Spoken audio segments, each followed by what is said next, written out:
Hey, there we go. Welcome to the fine print, ladies and gentlemen. I'm your exhausted host, Caleb Teskey. It's been a long week of working on some herb farms here and helping some local growers. And I'm not really used to farm work, but it's been lovely. Before we get going, I want to just thank everybody who tuned into my interview with Dan Pomerantz the other night. Always a pleasure speaking with Dan. Those are always fascinating interviews. I'd also like to shout out to everybody who checked out my interview with Rebecca Garrell from the United Community Church about their free breakfast program that they do around the community. And I'd like to just plug a few things I got coming up. October is going to be busy. I got 14 interviews booked already. We got my man Tom Durfee from Amuleaf in Nova Scotia. We got Joe Veldon from Seven Leaf in Hyde Park. And we got Brennan Bigfoot from the Bigfoot Flower Company, who does the weed reviews. We got Josh Swider from Infinite Chemical Analysis Lab in California, the largest testing lab in the country. I got him on October 8th. We got Little John Rogers on October 10th. Super excited, from Farmers Underground. We got Nate Liberty on the 11th from Green Mountain Scientific. And we got Dr. Anna Schwabe coming on the 12th. And I'll save the rest for later because October is just filling up quickly. And tonight, it's a great little spot here because I actually be smoking on a little bit of herb from my guests here. I got some of this MR.Z pineapple kush loaded up in my Hickory Chillum here. Hickory, great guy. Shameless plug for Hickory as well. And this is going to be a first for my StreamYard account. I've never done a four-way interview before. I did one on Zoom, and I'm going to try it out here. So please bear with me as we work out some of the layout here. I don't really know how this works because I haven't done it yet, but I'm going to try to bring my guests up. It's the guys from MR.Z Craft Cannabis. So let's try this. We got Ron Williams. Ron, hey, and then we got then we got Zach and Max. So I'm going to try to do it. I think boom, we're going to do it like this. And when you guys talk, I'm going to bust you over to the screen where I'm on. And, nice. and as I do, Zach and Max, thank you guys so much for coming on the show. And as I do with every show, I would like to start with a 5-minute life story. And I'm hoping, Ron, maybe you'll go first. Yeah, no problem. So to start from the origin, I was born in Brooklyn, New York, 1992. And, I went to high school with these guys, Max and Zach. We went to a high school called Trevor Day School. I went to college, Dartmouth College. I had a fun time. I was an environmental science and studio art double major, so I wanted to be an architect for most of my life. After that, I graduated, worked at an architecture firm for exactly 8 months, and then they unfortunately went under. Around that same time, I decided to start working for a bank and do the rat race thing in the city, try to make some money because living in New York is obviously very expensive, even if you've grown up there. And I did that for 7 years. It was a very long time. Didn't necessarily particularly like it, but I learned a lot about finance and how the world works in that respect. Fast forward to the pandemic, and I was grinding away at my desk in the apartment in Brooklyn that I was living in. It was just me and my cat, frankly, day in and day out. And I was working until like 4 a.m, and I was like, man, there's got to be something more than this, right? It was really like draining my soul. And this entire time I've been, smoking cannabis ever since I was 14 with these guys. So, my parents are eventually going to watch this and they're like, oh, it was that early. But I was like, there has to be something more than this. And I was really feeling unfulfilled. And then Max and Zach approached me with this crazy idea where we all quit our jobs and move up to Vermont because Vermont had recently legalized cannabis, and they went to school in Vermont, and they were like, we love the state, we love the people there, and we think this would be a great fresh start for all of us, and we can also grow this plant that we love. And I quit, started the company with these guys, and we've been grinding ever since. And throughout that entire time, I really got a sense for design. And, I've always expressed myself artistically. So I decided that, for our company, I'm going to be our CFO, but also our chief marketing officer, which means that, I do, frankly, all of the design work from our packaging to our T-shirts to, our social media presence. But obviously, I also, have been in the plant room with Max as well, our head grower. And yeah, this has been a labor of love from the beginning. Word up. So now I'm gonna zip myself back over there. Thank you, Ron, for sharing. I'd like to bring. Boy, I've never done a two-way. Well, maybe we have done this, but let's bring. So it's Max Eingorn. Am I saying that right? Yep. Perfect. Max Eingorn and Zach Tyson. I'm gonna say maybe we'll start with Max, and I'd love to get a 5-minute life story from you as well, my man. Totally, yeah. And thanks for having us, Caleb. I remember we met, I think for the first time at Tito's Pipe Classic party, which he mentioned, when he came on your show too. And I remember chatting when things were just very much in the early stages. So I'm really excited to finally be connecting now that we have like a company. And it's dope that you're smoking out of Hickory's bowl too. I mean, we love Hickory, which I bought at the Pipe Classic. Sorry to interrupt your 5-minute life story, but yes, I bought this at the Pipe Classic, and Hickory's a great guy. Yep. Well, I mean, not to spoil Zach's story, but when he was at UVM, he had this Hickory piece. I mean, this is 10 years ago. Yeah. And he was lording it over me. He was like, look how cool this is. And then I think when we moved back here, he still had it. And he was like, this is appreciated in value so much. But shout out Hickory because, he grows great weed too. He uses, a similar kind of style that we do. So much respect. But yeah, I mean, as Ron said, we've known each other since we were teenagers. We were all part of kind of ragtag crew. Ron and I, the younger ones, and Zach is a year older than us, and so they kind of took us under their wing and corrupted us. And so yeah, that we smoked weed, through high school, and then Zach went to UVM, and I went to Middlebury, so just an hour away. And Zach always had the fire. And, I was willing to travel for fire because, we like the best. I mean, I remember at our prom too, Ron and I saved up so we could buy the real chem dog against the guys. So it's always been something that brought us together. And so we went to college. I studied Chinese and moved back to New York City. You studied Chinese? I did. Yeah. I was a Chinese major. I lived in Beijing for almost a year, and that was super awesome. And so for a while, I thought I was gonna live in China for long term, or maybe get into tech in China. So I ended up when I graduated realizing that I should have studied software engineering probably. And so I spent the beginning of my career telemarketing. For Yelp and saving up money and just kind of learning about the tech industry, and eventually quit my job and learned to code. And then I became a software engineer for the next, I want to say 4 or 5 years.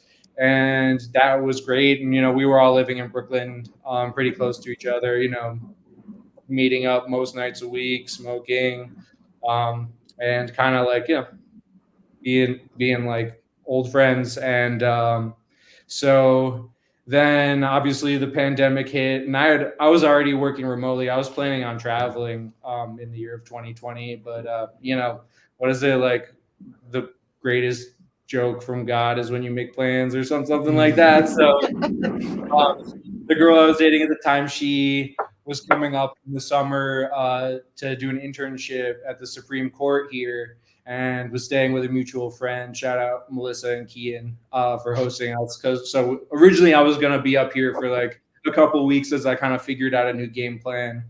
And she had a garden, and I was like, "Can I grow some stuff?" And she was like, "Sure." And I was like, "Can I grow some weed too?" And she was like, "Absolutely." And so I didn't really, I read a bunch of books about it, and I knew a lot from the smoker's perspective, but I'd never actually properly done it. I had like killed a few plants before, but I knew that Zach, from his experience, knew some local heads who could kind of point me in the right direction.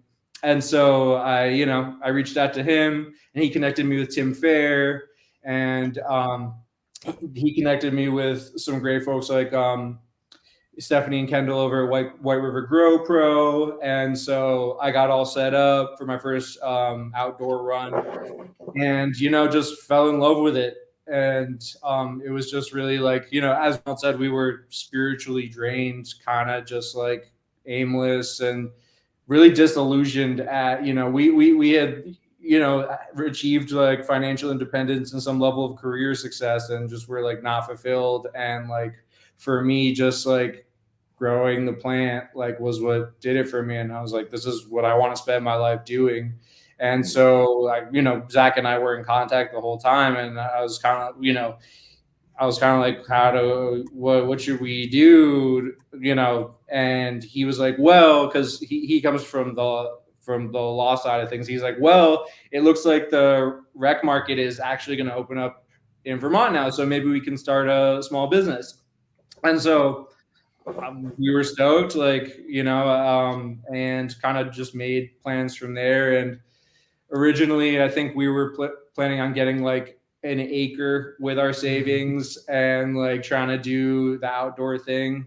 And as and you've talked about on the show, especially this year, but most years it's pretty brutal growing conditions outdoors, and it became pretty clear that like the three of us weren't going to be able to support ourselves like that. And I think our mission is based on where our passion lies, which is the finest, right? We strive to just put quality first and grow the best flower using the best techniques possible, and that led us indoors and looking at living soil. And we were just, I think, so it was like summer 2020 when it was an idea, and we were like on the phone, and Ron and I were playing Fortnite and like chatting about it, like conceptually. And then by, I think it was December, we had developed like a business plan and a rough idea and a name, and we were like, all right, like let's do it.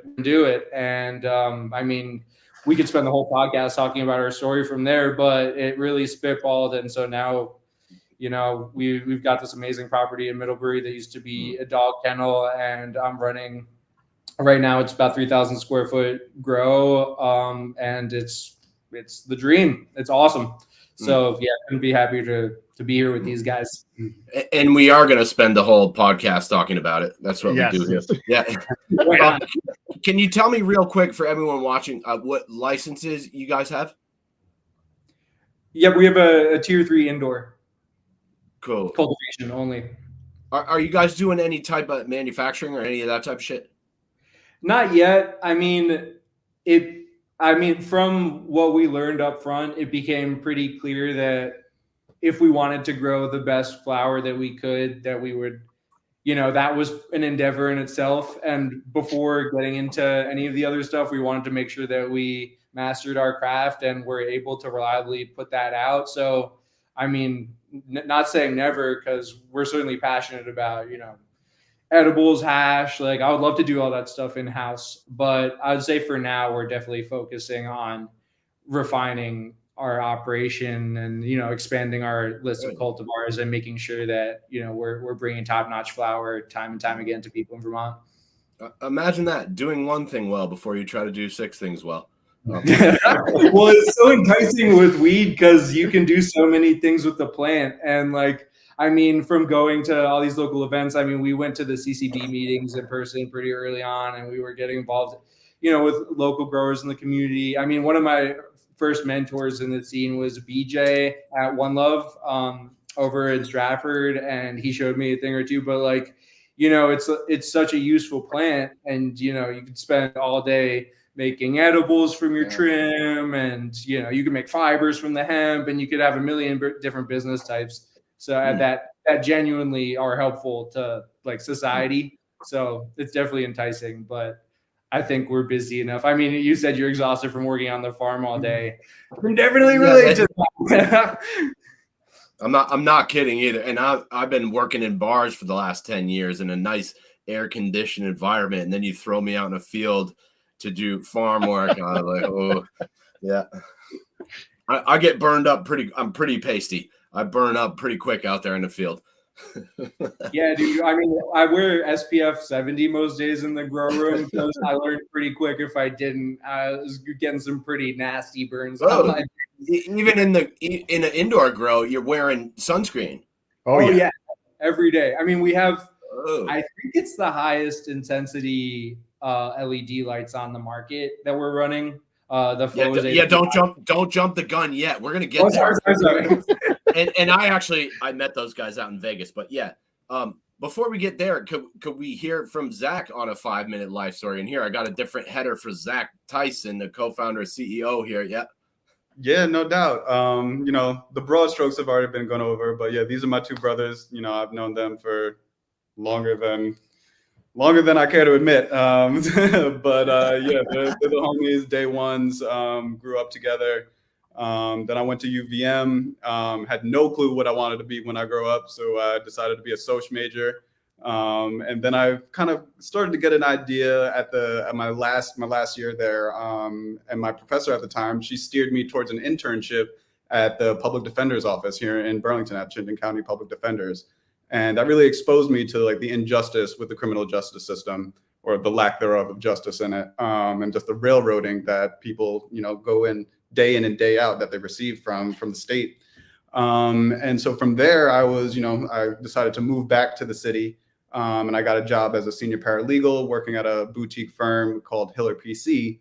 And I was in the file room one day and I saw a file that said medical marijuana on it. And I was like, huh. And so I went to the senior partner at the time and I was like, what's up with this file? And she gave me her whole story about how her, mother was a cancer patient and utilized medical cannabis, and they relocated to California for her to utilize cannabis legally.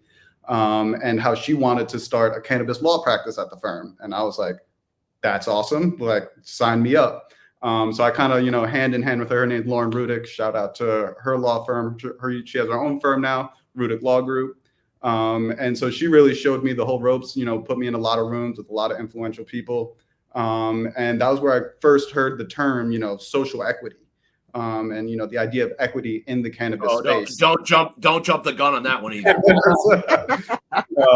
So that gave me another opportunity where I was tapped to sit on the board of a 501c3 called the Cannabis Cultural Association. And then I was working at the firm for a while, and then the pandemic hit, and I was deciding, am I going to go to law school and kind of be a lawyer? And I had seen all the lawyers at my firm just chained to their desks, 12 to 16-hour days, and it wasn't worth it. I knew there was more out there for me. And that was when I hit up, me and Tim Fair we're pretty close. I met him when I was down at the Public Defenders, and he was the one who actually told me, he was like, yo, Zach, check out the rec bill for Vermont. It's a lot different than what you're seeing in other these other markets, these other emerging markets. And sorry to cut you off, but Tim is also from New York, right? He is, yeah. Yeah, cool. And I like Tim a lot. He's a super sharp guy and a good lawyer, in my opinion. Yeah, he's good people. Loved him. And so I took a look at the bill and I was like, you know what? Like, the light bulb goes off, or you get that gut feeling like there's something here. And that was when I, made that first phone call to Max, and Max was like, I'm fucking in. And shortly thereafter called Ron, and pretty much that's the nuts and bolts of it. Boy, sorry, that pineapple kush just got me. Careful, sleeper. Just because it's listed as 22% doesn't mean it isn't going to get you ripped. Look, I'm not a dummy. I don't care about that. Yeah, I know the deal. Yeah, that's what's up. And that's one of my favorite strains. And word up to Tim Fair as well. So let's see if I can go back to the basic view. Wait, Oh, that didn't work. Well, I'm just gonna keep it here then, so I don't fuck this up. What I'd like to thank you guys all for sharing your 5-minute life story. I'm gonna go over here now, and I gotta drop that. There we go. So nice. Yeah. So one of the first questions I'd like to ask you guys, and I don't know who wants to take it. I'm gonna let you guys decide who wants to field each question. But one of the first questions I'd like to ask you is, how did you find a location here in Vermont? And did you have any trouble with that? Yeah, who wants to take that one? We can kind of jump back and forth on that. Right. That was, again, shout out to our boy Tim Fair. He hooked us up with a fantastic realtor. And I believe we were pretty open with them with after a little bit about what our intent was with the in the beginning we weren't. We kind of in the beginning we weren't, but after we got close with our actual realtor, who's representing us, he knew what to look for. Yeah, he was the man. He was the man. Yeah, Michael at Keller Williams. Yeah, shout out to him. Yeah. He was down to play ball for sure. Absolutely. Yeah. And then we got thrown a slew of properties. I remember because Ronald was still down in the city with me. Max was up in Vermont, and me and Ronald every night would be looking through all these listings, calling Max, let him know, oh, we like this one, we don't like this one, we like this one. And then Max pushing this one property. And I was like, I don't know. It looks like, I don't know. I'm not feeling it. I don't know this, that. And Max was like, no, I'm telling you, this is the spot. This is the spot. Right. Well, Zach, you're skipping the part where we decided that at first we were going to try to have a weed mansion. Oh, I forgot about that. Yeah, it was like a mansion in the middle of nowhere. I don't remember where it was. Property. I forget where that was, but it was literally a mansion that we were gonna just decide to blow out completely and just grow weed in. Right. But and the price was incredibly cheap. It was unfinished. The gave up on it, so it was within a price range we could justify, and it was also half finished. Yeah, but you had to walk 2 miles uphill through the woods before you could get to the front door. Yeah. So we didn't go with that one. Yeah. It would have been like Cabin in the Woods but growing weed. but yeah, we this property kept coming back. It had been on the market for a minute. It was an old dog kennel in Middlebury, which I knew well because I had gone to school there, and I think we were on the fence because they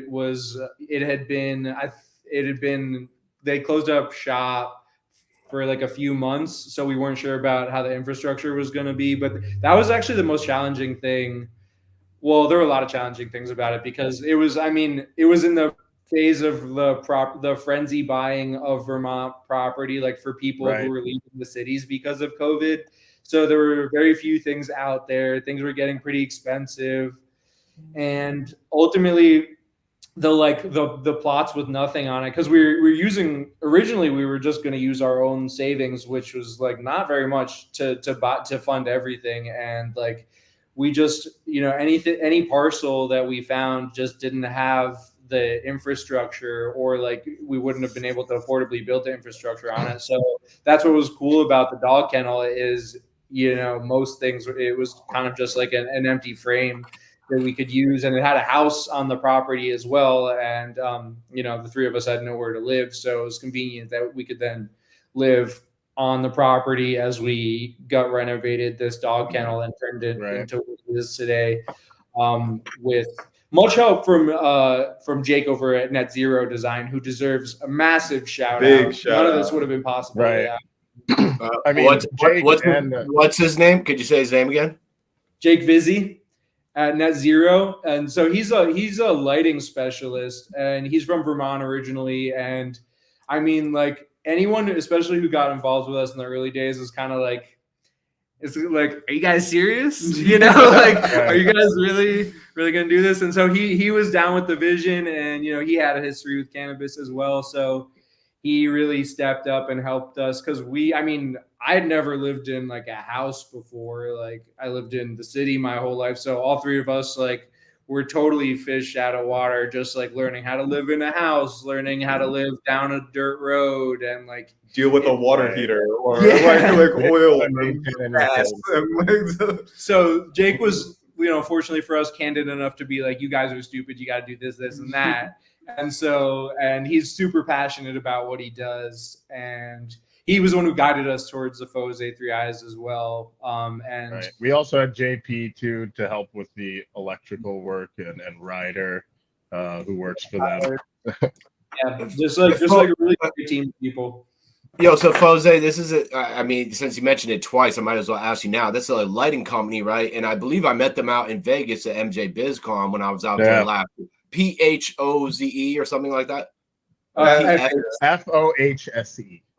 Yeah, okay. I was like, it's some kind of funky spelling, but I definitely met them when I was out there in Vegas, and they definitely have a big presence in the industry. I saw some of their stuff in the MJ Biz magazine and stuff like that. Yeah, and they don't pay us or anything, though that would be nice. But, just listen to this. I mean, we've just been really happy with their product. We tested like I want to say 6 or 7 of like the top line LEDs, and like, I mean, that was when what's the brand that used to be the Jungle Boys? Was that Lux? Yeah, like that was right. We were thinking about going to Lux, and then they had this incident where like 99% of their brand new this brand new Jungle Boys room that they had, I think, don't quote me on that, but it failed. Like we had some failures. Well, Lux that got bought out by Hawthorne. Yeah, dude. Yeah. So that also kind of, we would like to avoid them when possible. So yeah, I mean, we're just really impressed with the product, and so yeah, again, they're not paying me, and I probably shouldn't be plugging them this much, but. Well, the thing is, like, we did side-by-side testing, like Max was alluding to, with all the other brands, and it was really simple like dollars and cents that it was by far and away the best, lighting fixture. So how many brands did you test, Zach? We did Gavita, Lux, Fluence, Acuity.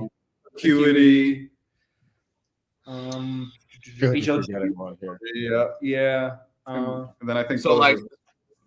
So like 5 or 6 you tested before you settled on one. Yeah. That's cool. And I still got that guy. His name's Anthony Domingue. He's the owner of Foes and whatever, however you say it. And I met his girlfriend, wife, I don't remember, Caitlin, in the press room at MJ Biz last year. And yeah, that was cool. Then they had a beautiful stand there. And I'd like to ask you guys too, because Ron mentioned this the other day, that you guys might have gone out to MJ Biz, and I'd like to ask you about your experience going out there. It sounded like 2 years ago, maybe, Ron? Yeah.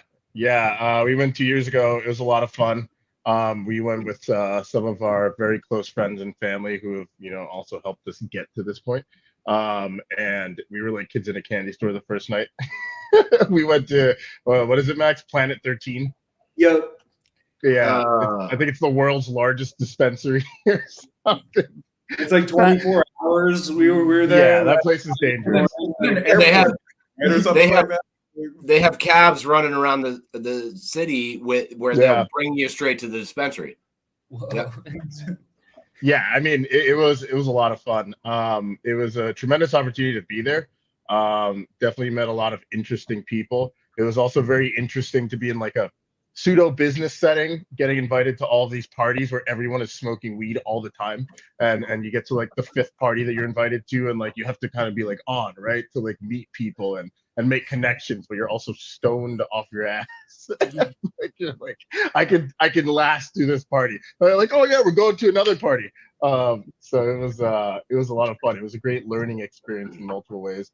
I did also find too that the lectures were pretty informative as well. Walking the floor, you never know who you're really gonna meet, but it's more of like people selling things to you. But I mean, I'm not gonna speak for these guys. For myself, I don't know. But I'll agree with you, Ron. It's very much a sales pitch. Like I went there and I wasn't looking for a lot of information. I'm looking for contacts that I can talk to later, because at those conventions they're selling stuff.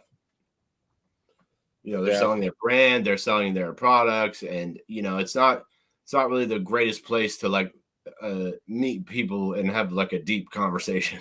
No. Yeah. Did Zach and Max, did you guys also go out? We did, yeah. My opinion on MJ Biz, it was cool. It was definitely an interesting experience. I was joking with Max earlier today that it's basically like spring break for like the weed industry, especially like the corporate weed industry. Like everyone is there to party. Like it's like there's a networking, and like there is the whole lecture aspect of like of the show itself. but like most of the business and connection making, all of that happens after hours at all these various parties and events and stuff like that. And everyone's there kind of letting loose and, being themselves somewhat or putting on a facade. You never know, really. And But it's a good option either way, though. It's one or the other. Yeah. Well, I mean, it sounds like you guys weren't as affected as I was, but for me, it was like inspirational just because, like, I mean, we were three guys with like a dream and property that wasn't really doing much. And like, we went with the intention of like, we wanted to see what a developed market was like. And we wanted to build a company that stood the test of time. And so, the cannabis industry is notorious for being really brutal and cutthroat. So we wanted to see what kind of business lasted. And, we got to hear Steve Cantwell from Green Life Productions talk, and he's definitely a huge, huge inspiration for us. Also uses the Photos A3 eyes, but I'm going to stop plugging them. But yeah. I hope Anthony Demanga hears this because I'd like to get him on for an interview too. So, yeah, I mean, some free lights would be cool too. We'll test some stuff. I mean, we're growing great flower on the legal rec market now. Maybe they'll tag us on Instagram one of these days. But I mean, we got to hear like Steve talk. We heard Chris Ball from Ball Family Farms out in LA talk, and I mean that was really moving because like he was talking about how a couple of years before that he and his team had like saved up and all like shared a hotel room and slept on the floor just to like get some exposure to the industry, and like we were very much doing that kind of thing. And so we were like, that's what we could be. Cause he's so successful out there in LA and he really knows what he's got this great operation. And we were like, that's the guy we want to be. And so like, I'd say we're a lot closer to that than today than I would have ever expected. And just, so for me, it was just amazing. I mean, just meeting all of these cannabis industry characters, smoking all this incredible weed, and just kind of like, I kind of got my mind blown a little bit. It is corporate and salesy, but like once you kind of get over that, you can just meet these incredible people who are all just so passionate about cannabis. And, being something that we grew up, you kind of like, there's stigma and like we all have our own experiences around that kind of thing. You kind of like leave it like hush hush. Like I'm pretty sure most of my coworkers for like the first 10 years of my career had no idea I smoked weed, even though I did it daily. So it's like going from that to something that you're like proud of is like really cool. And so seeing all those people like be successful doing that and passionate and like just talking about it. I mean, I could go on forever, but like, the cannabis industry, it's like such an R&D phase kind of thing. There's so much exciting science and so many innovations that happen in cannabis that affect like, indoor agriculture or just agriculture in general. And so like they kind of feed off each other. So it's just really cool. It was cool seeing that we could be a part of that. And now I feel like that we're getting closer to actually being some part of it, which is, totally the dream. Can I ask you this? Did you feel it? Was it in Vegas? Yeah. Yeah. Were you like me? Because when I walked into the Las Vegas Convention Center, I immediately felt completely overwhelmed. The scale of it is absolutely fucking mind-blowing. You can't even see to the end of the room.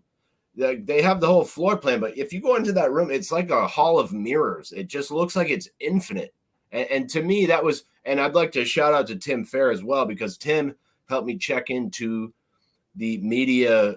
There's a special place where the media will check in. Because when I walked in, I was just like, I felt stupid and out of my depth.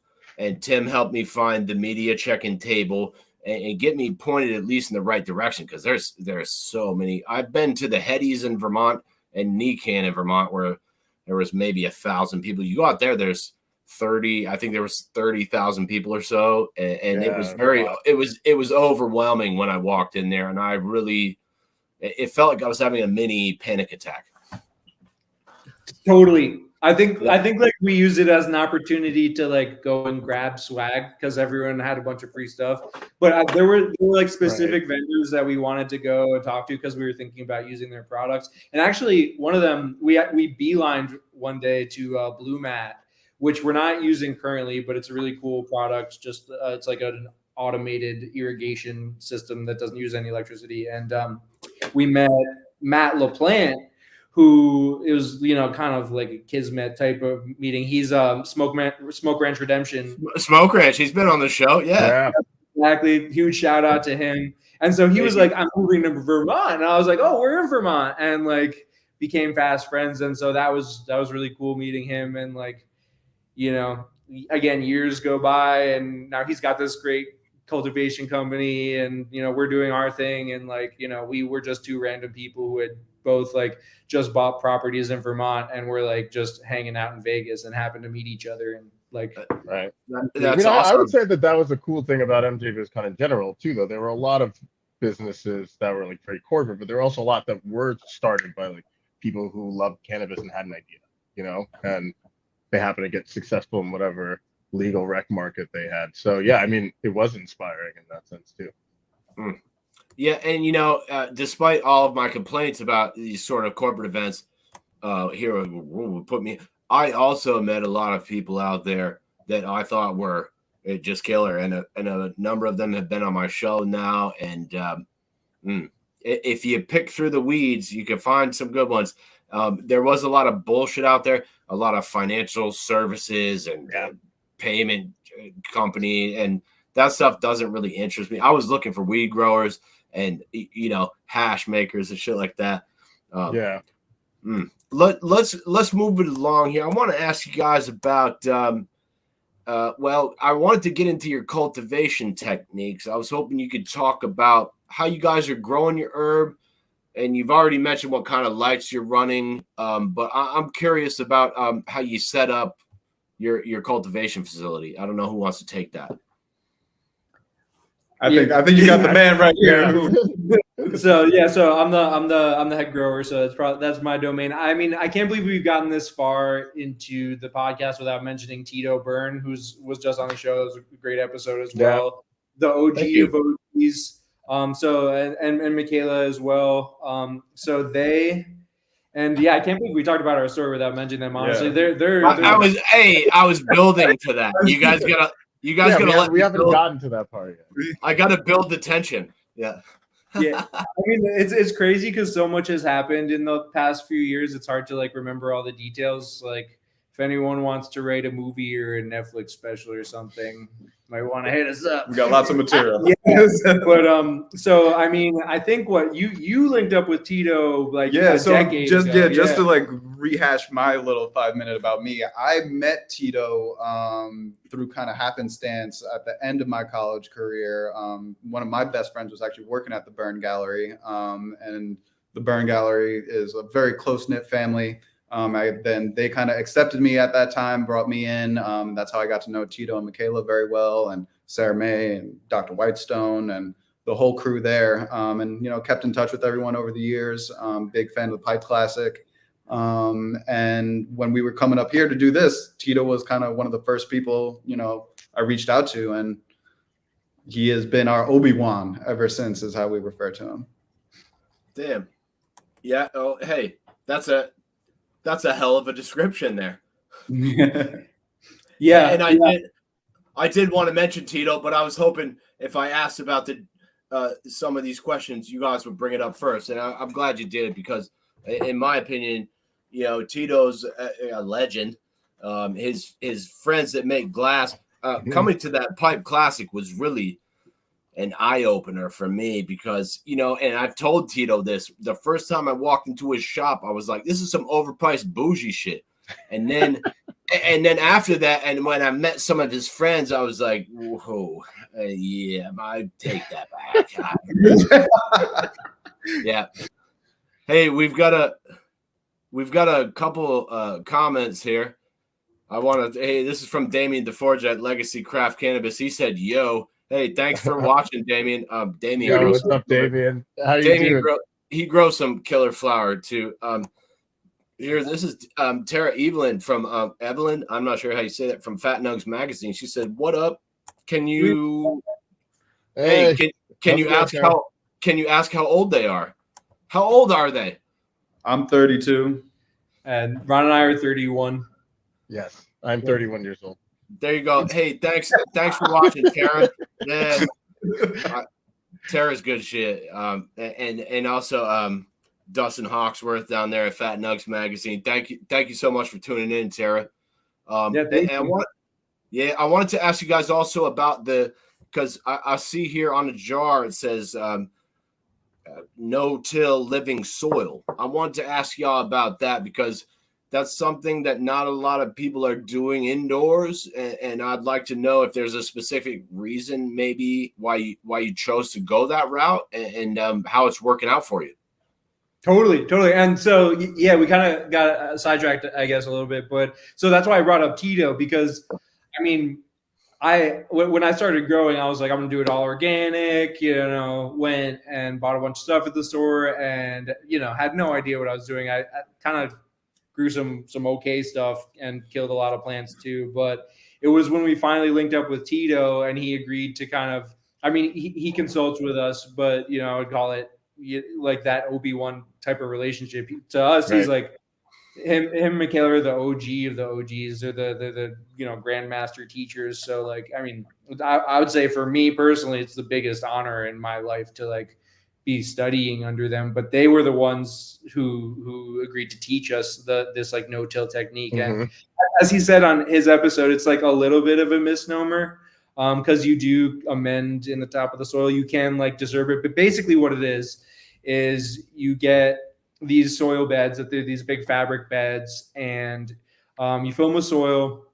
And then the idea is to recycle the soil time and time again. So you don't have this kind of waste that also Tito was talking about. You don't throw everything out at the end of the run, you reuse it. And so it's originated in regenerative agricultural techniques that are meant to like make the earth more healthy and make make the land that you're using healthier, more fertile. And so that's where like no-till farming comes from, right? Is you don't disturb the topsoil, you kind of like let it do its thing, and you cultivate the microlife and the fungi and all types of things that over time make the soil healthier. And so we take that concept and we bring it indoors for a variety of reasons, but that's basically where we landed for how we were going to be able to reliably put out top quality flower that was great. But the idea of it is basically that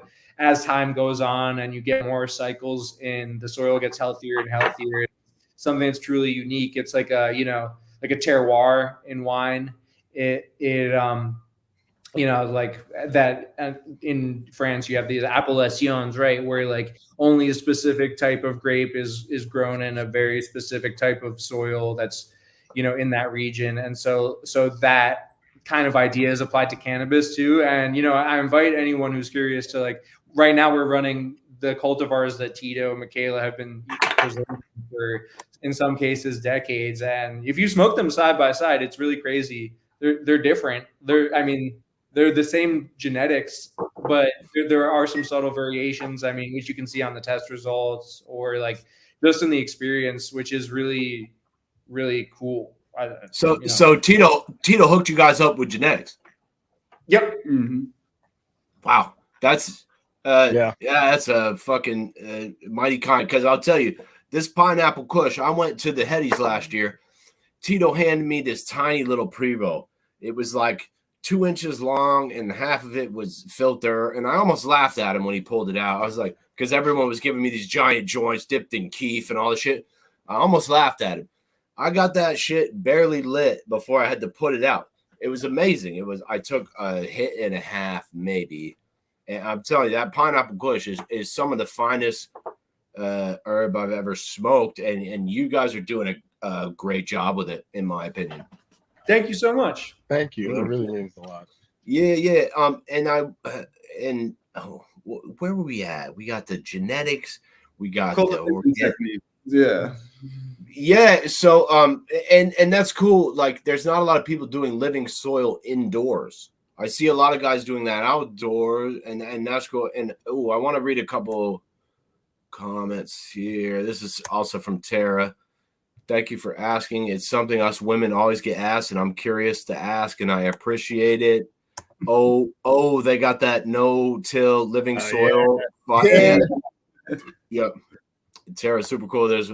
We got one more. That's all I smoke if I can.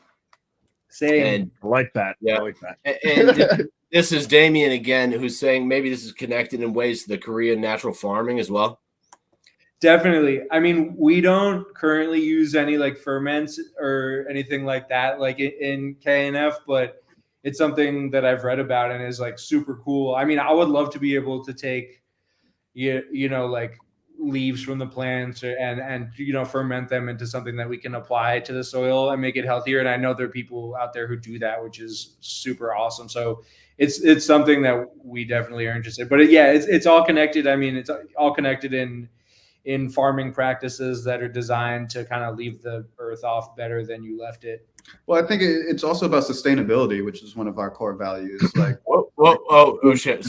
Sorry, Ron. I did the wrong camera there. Here, start that sentence again. Yeah, that was me. Oh wait, that was that. Oh, sorry. Okay. Anyway, shit. Okay, sorry. I'm still working out. I was like, I'm gonna say something. that we're utilizing. Really, it fits with one of our core values, which is sustainability. Growing cannabis indoors can be really, really taxing on the environment. So we've taken every precaution that we can to really mitigate that. I know Tito mentioned on his segment with you and we do something similar. We do water reclamation, from our heat pumps and our Quest units. We reclaim all of that water, purify it, clean it, and then utilize it to, water our beds. So it's trying to minimize our carbon footprint, our ecological impact as much as possible. That's nice. You guys watched that? Oh yeah. Oh yeah. Oh yeah. We did our homework. Thank you. Hey, me too. I'd like to think. And I want to hear. We got that's huge. This is from Damien again, Legacy Vermont Cannabis, who grows some of the best flower I've ever seen in my life. Personally, he said that's huge. Some people hold genetics very tightly, as do I. And Tara again says, "Oh wow, that's pretty sick. They have Tito genetics." And I also thought that was pretty generous of Tito to share. Yeah, I mean, I'll say he's not doing it for free. Yeah, he didn't give it to us. Okay. But I mean, it kind of speaks to like what I said earlier about like it's a huge honor, and he definitely vetted us. Like with Zach go way back, and we definitely kind of had to prove ourselves. But it's not something we take lightly. But yeah, it's absolutely a huge honor, and us coming and trying to grow amazing flower and like the OG of OGs. Like I remember hearing about his weed back in college, and it was again one of those things where Zach's like, Tito has the best weed and you'll probably never get it. And like, it was many years later before I actually tried his stuff. But yeah, I mean he's also been kind of a general mentor for us too, from like a business standpoint as well. I mean, none of us have ever started a business or again lived in, a state like Vermont and learning both how to adjust to that lifestyle and also build a successful business, which he has done. Built a legendary enterprise up in Burlington, so learning under both Tito and Michaela, I think has taught us a lot across the spectrum, really. Yeah, that's awesome. And here we got one more from Damien. I'm going to just keep reading these as they come up. It's cool shit. Got to find microbes in your own area, just like, as you mentioned, wine. A large part of the flavor is due to unique microbes that exist in a particular winery for centuries. Yeah, that's how I know you grow good weed, Damien. Yo, and I'm telling you, Damien is one of the best growers I've ever met. He's a savage. That violet fog is just out of control. Wow. Oh, I've heard of that. That sounds like some shit I want to try. Yeah, I'm gonna be looking up after this. Yeah. If you guys ever come over to Morrisville, Eden's right down the road. I'll bring you over to Damien's. We all go see him. Nice. I like that. Yeah, cool. So I want to keep this moving because I have a boy. It's gonna be a minute, but I got a number of other questions I'd like to ask you guys, including about the packaging. I noticed you guys have this. I noticed you guys have this black glass, and I know that I've heard from a number of other people that they've had issues with the packaging, finding compliant packaging, and I was wondering if you guys had a take on that. Should I take this one, you guys? Yeah. Ron. Yeah, here, let's slide Ron over there. Wait. Oh, yeah. It didn't work. Go over there, Ron. No, I was just there. Yeah, there we go. Yeah.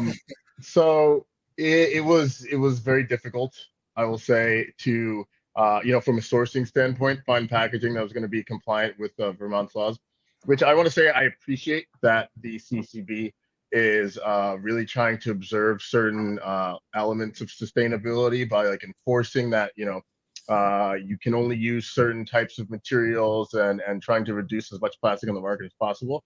I think that's very admirable. And I also think that's something that the overall market should generally trend to at some point. But, to be real, in the beginning, it made it very hard to find compliant packaging. How so?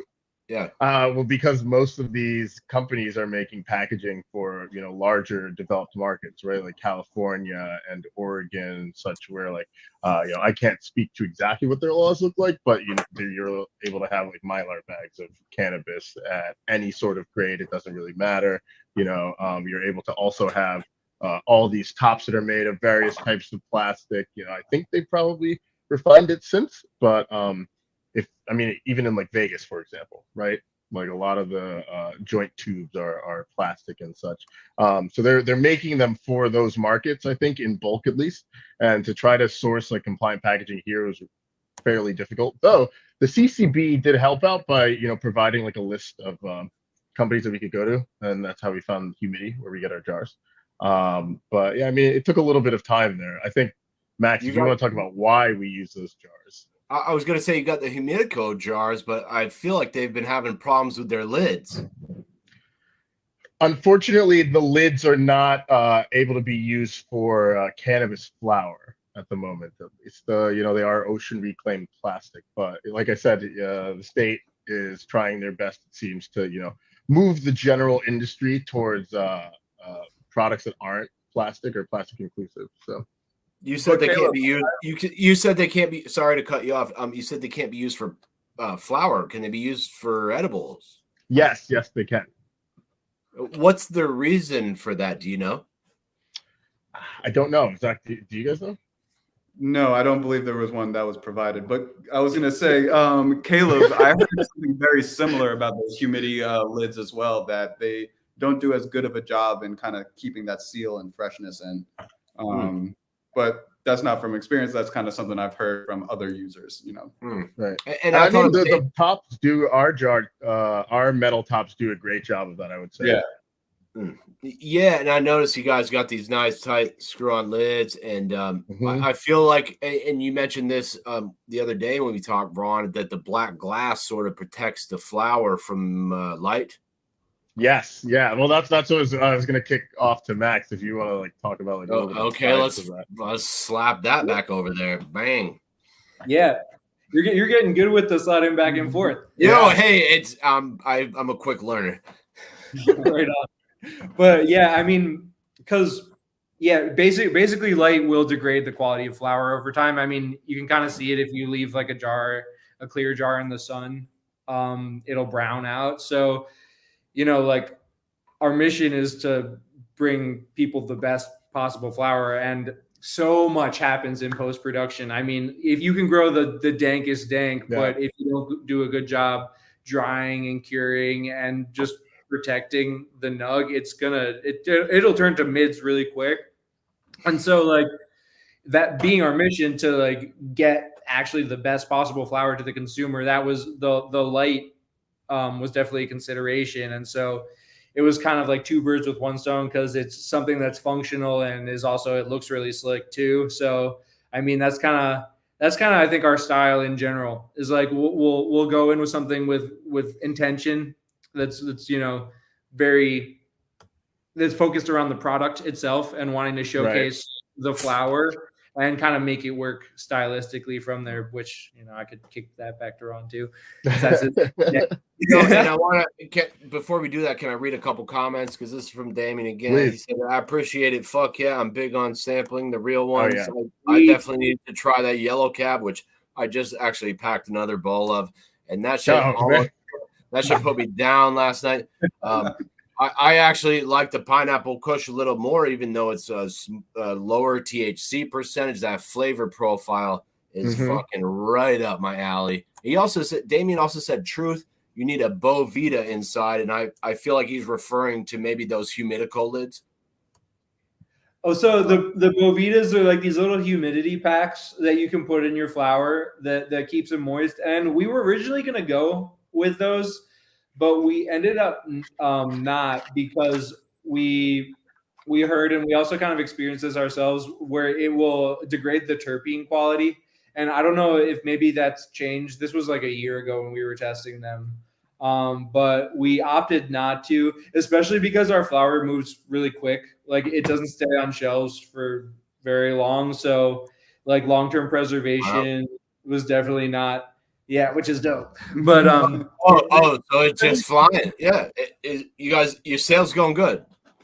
Yeah, which is great, because like, I mean, it's definitely expensive and we'd like for it to be less expensive in the future, but for now it's like that's what it has to be. And it's cool that people, I mean, we get messages almost every day from usually total strangers that like totally get it. It's like, we don't skimp on the details because we want to make sure the bud you're getting is the best that we can possibly bring you. And and it's completely clean and organic. I mean, not by federal standards necessarily, but one guy asked me what we did to get our yellow cap to 30%, and I was like, happy plants, soil, light, water. Like we're not spraying anything right now. We're just using beneficial insects, So like just making sure that you're growing it right. So forget. Do you guys treat your water at all? Do you do any type of RO or any of that shit? So so we've got these big reclaim tanks. So basically it's originally from RO, which we have a well on the property that we could draw from, but we don't because we recycle the same amount of water through the system. So it started off as RO, and then we water it into the beds, and then the plants uptake it and they transpire it through their leaves, which it's water going into the environment. And then we got these huge Quest 506 units to dehumidify, and then that sucks out all the moisture in the air and it sends it through treatment. So we have UV treatment, we have a heavy metal filter, and so we basically filter it all out and send it right back into a big tank where then it goes into a watering hose. I'm pretty sure it's 0 ppm water or close to it or something like that. Pretty close to it. Yeah. Though, I mean, Tito was talking about this on the show too. You can definitely do cool stuff with the water. I mean, because water is so important. You can add stuff to it as well, but currently we don't. Cool. And I wanted to ask you guys sort of about, I know Ron mentioned you guys followed the meetings pretty closely.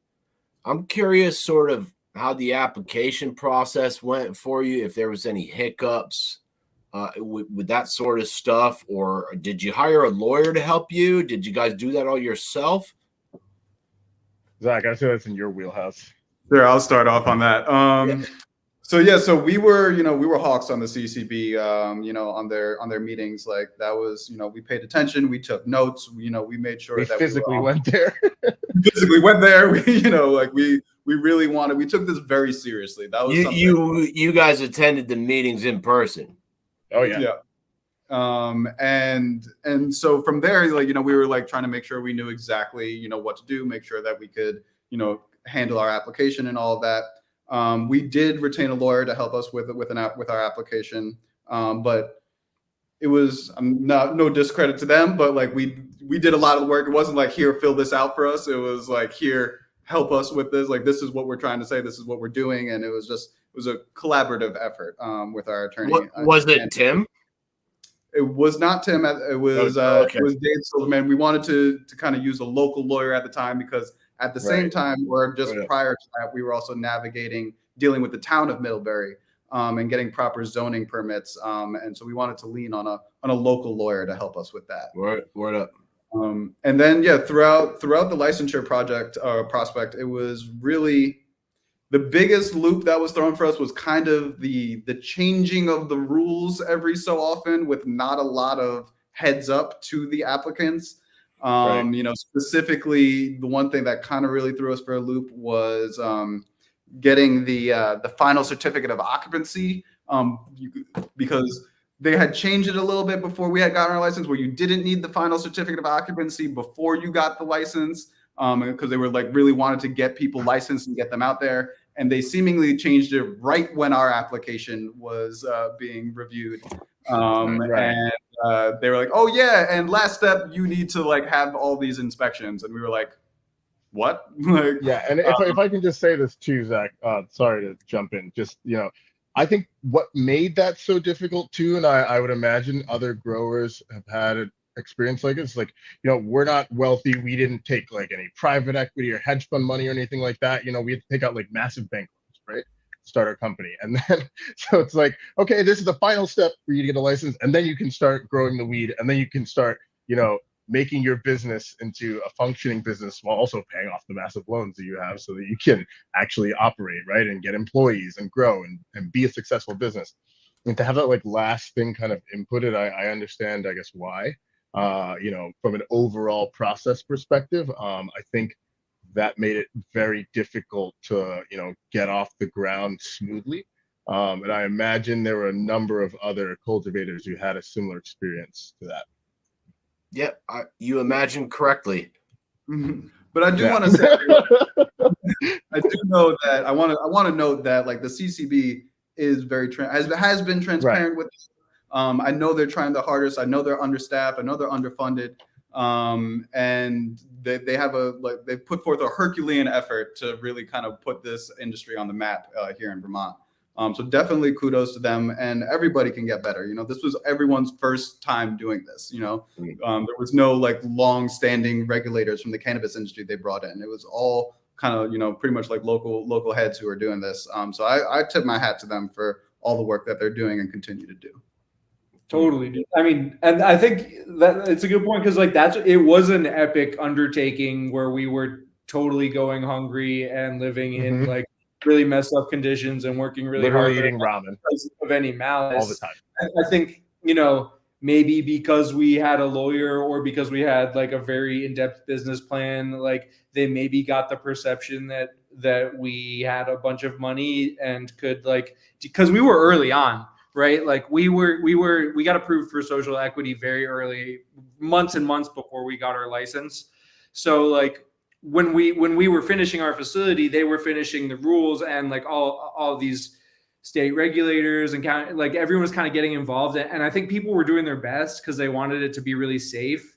But what ultimately ended up happening was, it was a lot of cooks in the kitchen. And so it caused our costs to balloon, and it created a lot of stress on us. But it was because they wanted it to be safe and wanted to make sure, we were kind of willing to be a little bit of a guinea pig, I think, because we built a state-of-the-art facility. And I mean, arguably the first, if not one of the first in the state, like of that kind of like on that level of intensity. So I get why we got the scrutiny, and, they were great working with us, but it was definitely, and they had no visibility into how difficult it was for us. Exactly. Yeah. We were like sending them updates on our quality of life, but like, it was extremling difficult. There were a lot of dark. There were times where I wanted to reach out. They're like, we need a meal. I thought Ron was gonna go. Yeah, I might have switched. Here. Look, I want to do this since here we'll put him over here. Max, you mentioned the social equity, and this was a topic I definitely want to talk to you guys about. And I don't know who wants to take that first, but I'd like to hear your thoughts on the social equity program. On Vermont's or social equity in general? Both. Oh, okay. I mean, so yeah, I'm a big proponent of social equity. I think it's necessary, especially for this industry on a national or international scale. People of color have felt the brunt of the war on drugs, which became basically a war on Black and brown people. And it never sat right with me, especially when I first got into this industry, working on like the legal and regulatory side of it, that, just rich white men were able to capitalize off of this, while poor Black and brown folks were sitting in jail over a couple joints. That it wasn't right. And it still is not right. And so anything that could be, done to kind of push push the needle and provide avenues and support for people who look like us was something that I stood behind and still do. That was like a lot of the work that we did with the Cannabis Cultural Association was geared in that avenue. And then with what Vermont did or is attempting to do with their social equity, I thought was, a very good first step. So for example, for those who don't know, social equity applicants get their license fees waived in the first year. And then it's a 75% reduction in its second year, 50% in the third, 25% in the fourth. And by your fifth year, you should be, have enough cash flow to be able to pay for your license, which I think is very fair. We were supposed to be awarded, priority licensing, which, we talked about our licensing issues. I imagine us being a social equity applicant, did help us in some regard. But yeah, I think, they did a really good first step. And there's always room for improvement. Personally, I think a part of the sales taxes or the excise tax associated with cannabis should be utilized to fund an ongoing cannabis business development fund that social equity licensees can utilize for, because I can tell you operating and running this business, it is cash intensive. Any that, any type of support that could happen or be given to us would be greatly beneficial. And I guarantee any social equity or frankly any operator would really.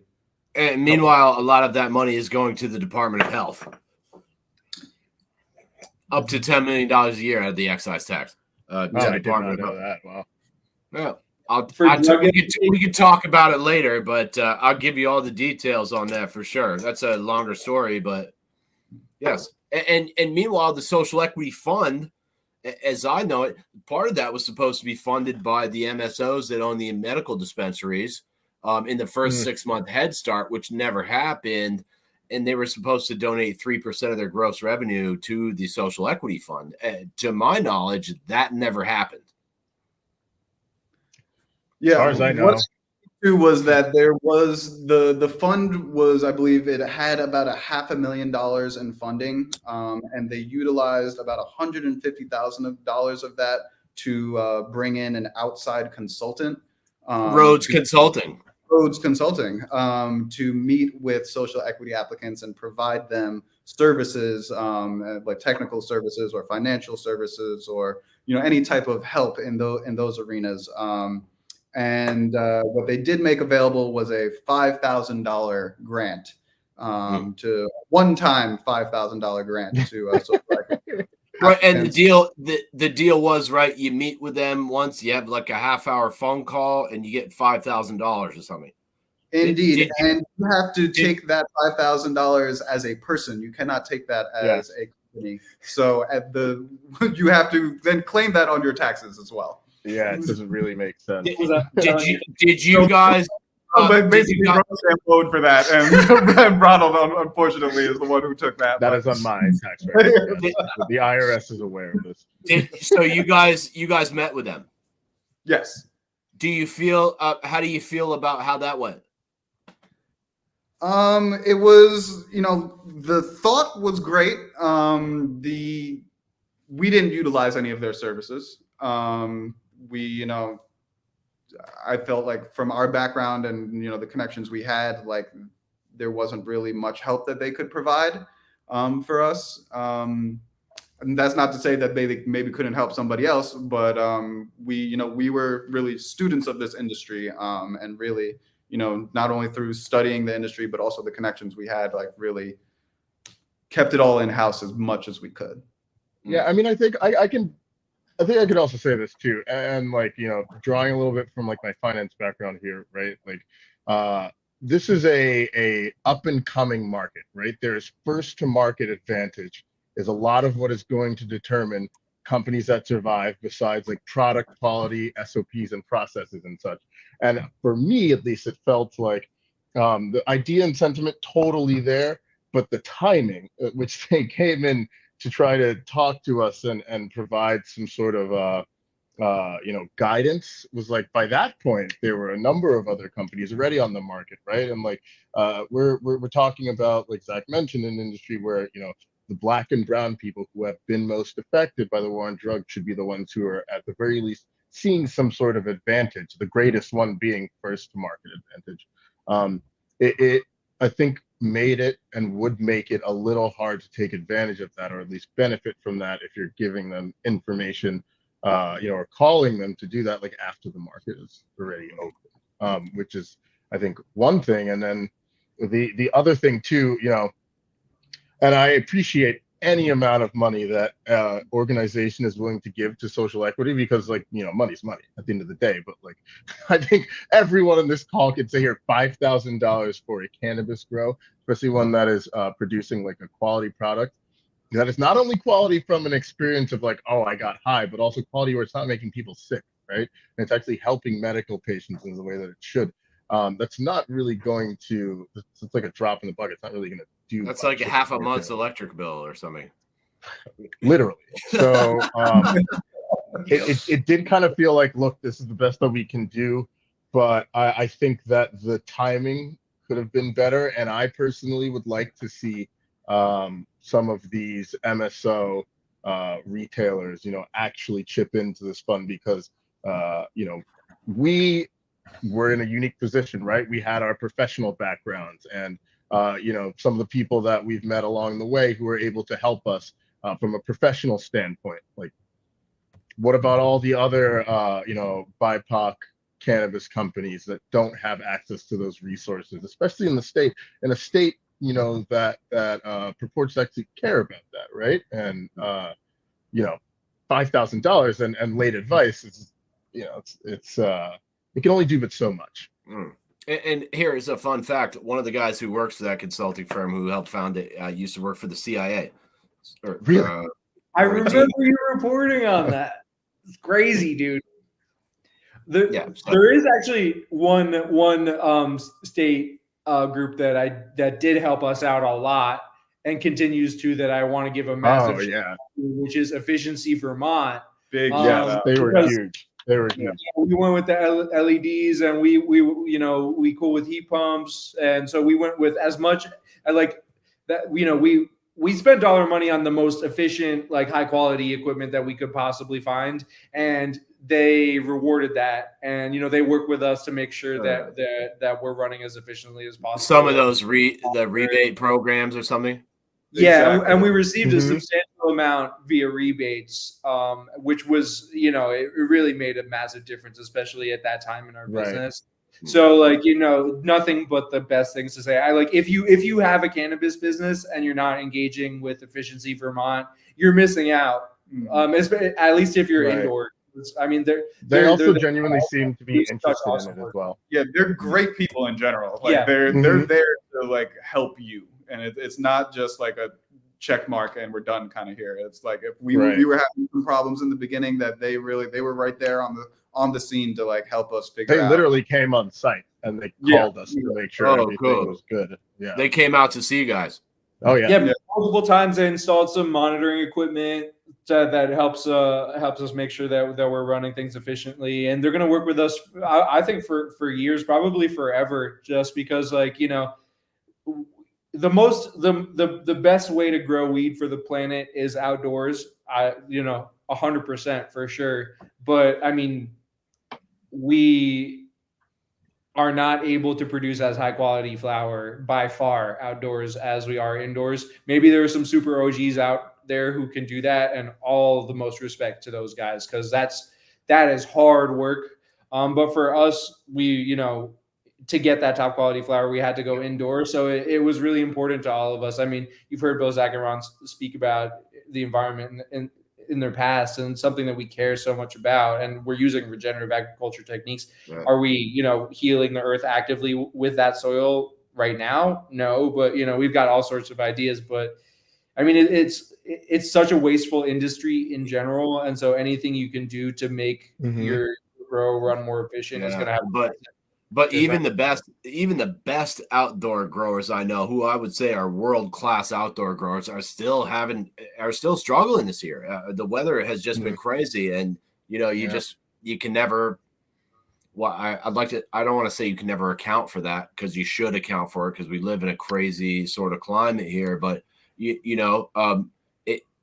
banking your whole success on an outdoor crop in a place like Vermont, it seems like a risky proposition, you know?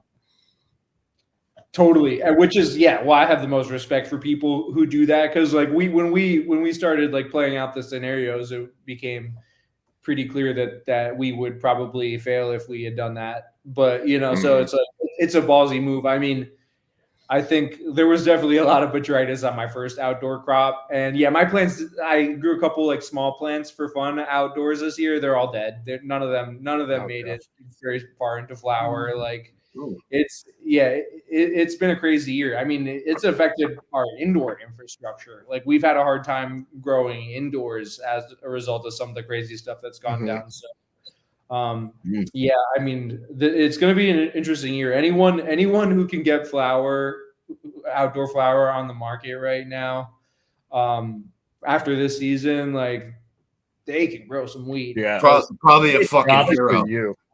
Yeah. Here, I'm supposed to slap this up. I mean to do this like every 15 or 20 minutes. I'm with the guys from MR.Z Craft Cannabis, Zach Tyson, Max Eingorn, and Ron Williams. Yeah, I'm supposed to do that more often, but I got a little wrapped up in this conversation.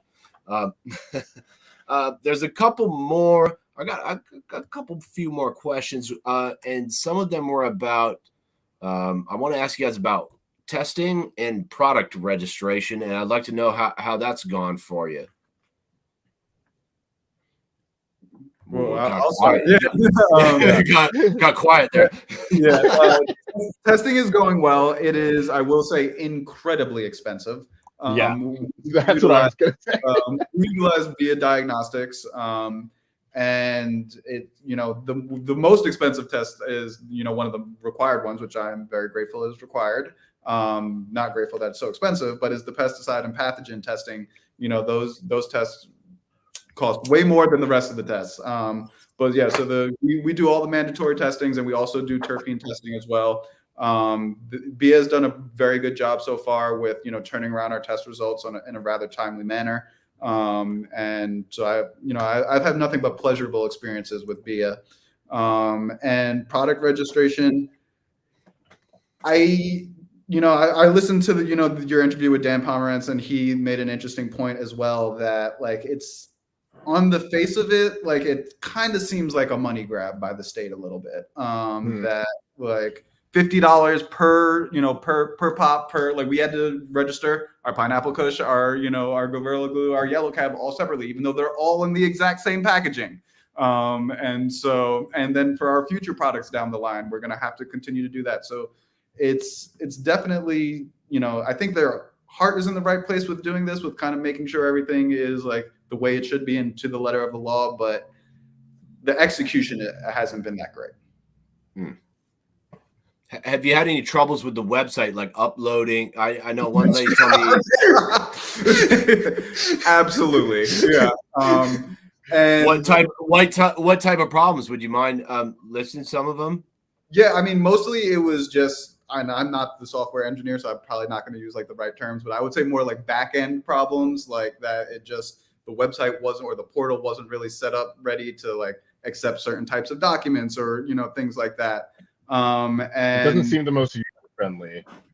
Yeah, it's definitely not user friendly. But once again, it's like a huge effort that they took on to create this portal themselves, to create their own inventory tracking systems, and to do all of this. Like they could have really just mailed it in and said, "Oh, everyone has to use Metric" or something like that. But like I understand that their endeavor was to keep those costs down for the end user, for us as the customer. Mm-hmm. But yeah, I go back and forth being like, damn, I really wish they would have just went with Metric, or like no, but like I see the point as to why they're doing this, so it's like it's always like kind of a great debate with myself. Okay. I'm getting close to running out of shit here. I do want to ask you guys about, I feel like I saw maybe a little collab you guys were doing with Gaston. Is that a thing? Oh yeah. Who wants to touch that one? I'll touch it for a little bit. So we came out with these vape carts in conjunction with Gaston. They've extracted via hydrocarbon method, and we did all 3 cultivars. People seem to love them. Very, very smooth taste, I would say. I currently have the pineapple Kush right here with me, and I would say buy them in most of the retail shops where you can find our product as well. They've been tremendous partners to work with up to this point. I think the guys would agree with me. Oh, absolutely. And we've gotten the opportunity over the past, 2 years to get to know them as individuals, and they're really top shelf people. They're really, I view them as good friends of mine. And I like how they do business. I like, their moral compass, and they're good people. Mm. I also forgot to mention, by the way, sorry, that the carts are live resin. So I'm not sure that there are that many live resin products in the market right now.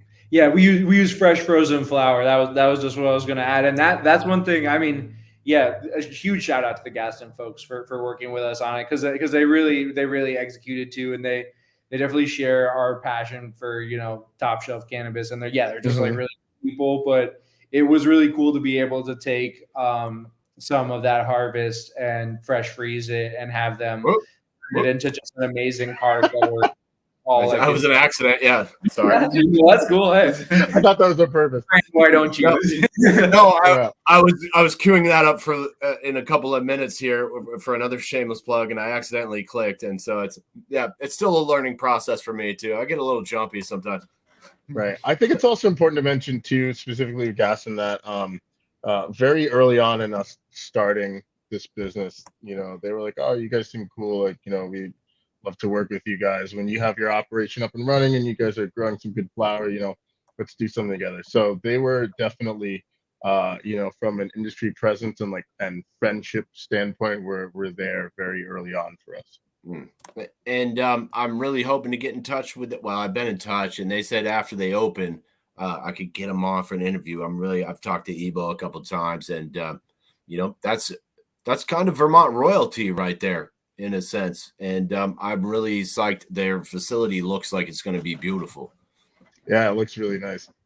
Totally. I mean, I was in there earlier this week. It is absolutely stunning. Like the Vermont marble, the hemp wood that's in there. Like it's a very unique space, and they did a great job with it. It was I'm sure they'll tell you all about it when you get them on, but it was a former bank. They did an amazing job with the space. And the lab that they have is gorgeous as well. Been there a few times. It's absolutely stunning. Right. Yeah, now, that's story. Now, I want to ask you guys before I get out of here, and I always leave the guests with a chance for a final word, but I was wondering if you could tell everybody where they might be able to find your products if they were looking for them. Yeah, I can take it. Zach, you want to take it? Go to our website. We have the Find Us page. We got all of our retailers listed. I was hoping maybe you knew them off the top of your head. We go off the top of the dome, but yeah, Burn Grass Queen, Burn Gallery, Higher Elevation, Flora, Vermont Bud Barn, Capital Cannabis, Sunday Drive, Cloud 9, Giving Tree, Tea House, Juniper Lane, Gaston soon, Polestar. Valley Mead. If I'm leaving anybody out, I'm so sorry. It's been a very long week. Oh, and I do want to. I do have a couple more comments here. I want to sneak in. This is from Damien DeForge again at Legacy Vermont Cannabis. We found where you take from on the plant and how it was dried, cured, and what % water is in the bud matters huge on the potency tests. Oh yeah, Damien does know his stuff. Wow. I'm telling you, he's not playing. No. This dude grows some of the finest herb I've ever seen in my life. I had some loaded up here for some other interviews, but I think I deleted it from the queue. But do you guys have any comments on what he just said? I mean, he's totally He's right. spot on, man. And you have, I mean, to the educated consumer, right? If you see those high THC numbers, check the moisture content on it too, because you can dry it out, right? And like if if you got something that's higher THC, but it's at like 9% or whatever, then it's gonna be some kind of dry bud. And so it's like, do you really want that versus something that is a little moister and terpier? But yeah, totally. 100%. He's just on the money. And he's got one more question for you guys that says, how much active canopy are you currently running? And I believe you guys said you had a tier 3. But are you using the full space? No. So we're licensed for up to 5,000 square feet, but we're using about 3,000. We're definitely hoping to build that out as we can, but for now it's just the 3,000. Do you have that much space? Yeah, we could. Yeah. We have space on the property, but we would just have to build facility, which is extremely expensive. I mean, that was another thing that was pretty crazy, especially doing this like right after or right during the end of COVID or whatever you want to call it, is just between the supply chain issues and the like ballooning cost of things like lumber and just or wire for electrical. I noticed the price. Wire was a big one. It was wild. Yeah, we got absolutely slaughtered on all that. So I definitely think because I mean we've learned a lot, but definitely invest in your facility, because if stuff starts breaking, you're gonna have a funky time towards the end of flower, right? But yeah, it's expensive. So I mean, and especially here in Vermont too, which the cost of living is super high. Yeah, and I'm also told that we have some of the highest electrical rates in the country. John Rogers told me that. I don't know. I didn't fact check him, but I feel like John wouldn't lie to me. True. Yeah, I think was it like 14 cents a kilowatt hour or something like that we're charged? Oh yeah.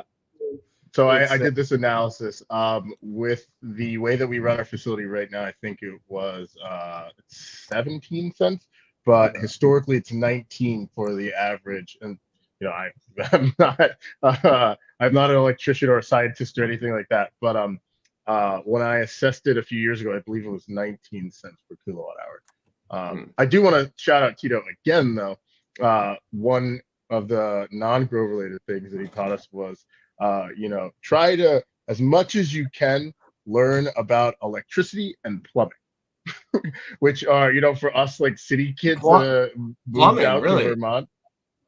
Oh yeah, he was completely right about that. I knew about sorry to cut you off. I knew about electricity, but plumbing. Oh yeah, because you never know when something's going to happen with a water thing, and in the city they'll just fix it and you're good. But like in your house, I'm not even saying the grow alone, even though it's helped in there too. Like just in general, becoming familiar with those elements of infrastructure when there's like a storm and you're on your property and like the guy who normally helps you out can't come. Like, what are you gonna do? Great point there. Were you guys affected at all by the flooding that happened earlier this year? Power wise, yes, but we had some water come really close to us and a part of our property, but we were super fortunate where nothing really bad happened. I know a lot of other great cultivators got affected by it. I know Corbin's had an issue with it, and huge shout out. Oh my God. I saw those videos. Super happy they were able to bounce back too. I saw the videos from Low Key Alchemy in the back, and I was just like, boy. And then I saw Nick's video where he's walking through, and boy, it was almost coming up. And the dispensary is angled up just a little bit from the parking lot. The parking lot was totally fun. And downtown Barrie looked like you could run like some whitewater rapids kayaking through there. That shit was crazy. Right. And they put in an immense amount of love and time into building out their facility too, and doing it themselves. So like to see that was definitely tough, but very glad to see that, they've been able to come back and clean everything up and operate still. Yeah, and I saw like a Capital Cannabis down there in Montpelier. It was just, oof. Man, boy, yep, that looked crazy, man. I was here for Hurricane Irene, and it was worse than that. You go down to Hardwick, the whole hotel there on the corner got ripped into the river. That was wild. I'm glad you guys. I'm glad you guys weren't affected by that, man. Because I got a couple interviews coming up that are people that were. Diana Stewart, I think, coming up. Yeah, that was. And I reached out to some people trying to find those interviews because that was just brutal, man. I've never seen the Winooski River was fucking ripping. I've never seen it that high. It was crazy. I mean, we were lucky to be like fortunate in that respect, but it's been really inspirational to see all of them, bounce back and rebuild from that as well. And here we go. Since I'm running out of shit, I'm gonna do one more shameless plug. I'm with the guys from Mr. Z. Yeah, I'm with the guys from Mr. Z Craft, Zach Tyson, Max Eingorn, Ron Williams. I want to thank you guys all for joining me tonight.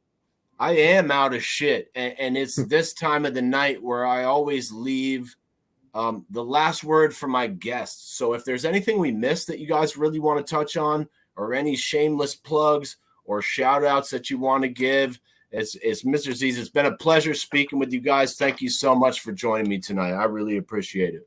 It's been a pleasure. Thank you so much for having us on, man. And I want to say one last thing to our team, man. We have a team of employees, not a big team, but we still got a team, and they're part of the backbone. They're part of the Mr. Z family. They work day in, day out. Do you care to name them? Yeah, Jack LaFramboise, Willie Kuzno, Paige Sarkeesian, and Cam Truman-Wiss. Those four, they're the all-stars. They're the blood, sweat, and tears. Every day we got nothing but love for them. Max, you got anything else?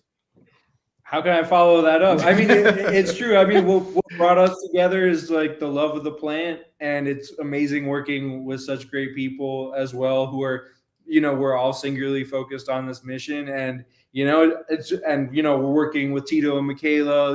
It's a real dream, and like I'm just happy to be here and be able to bring like such great flower to people, and talking to customers, good feedback, like any feedback, it's so rewarding. I'm just like, thanks for having us on the show. Thank you, everybody. Yeah, thank you, Caleb. Check us out. Like this is, it's so awesome. And there's like an infinite number of shout outs we could give, but yeah, our team really makes it happen. And it's just like, just really cool to be here. Yeah. Thank you, Caleb. You're welcome. Ron, you get the last word here, my man. Well, so I'm gonna echo what part of what they said. We would not be here, and our flower literally would not be on the shelves without our team like helping us. But the other thing I will say is that the three of us started this from like a concept between like three friends who love smoking weed. And we're really disaffected by the corporate world, and we put all of our love into this, and we're fortunate enough to meet great people who wanted to join our team and help us bring that idea to fruition. And so if you're looking to try some top quality living soil flower, keep an eye out for our new cultivars, but for now, go buy our stuff in the stores and keep smoking is what I would say.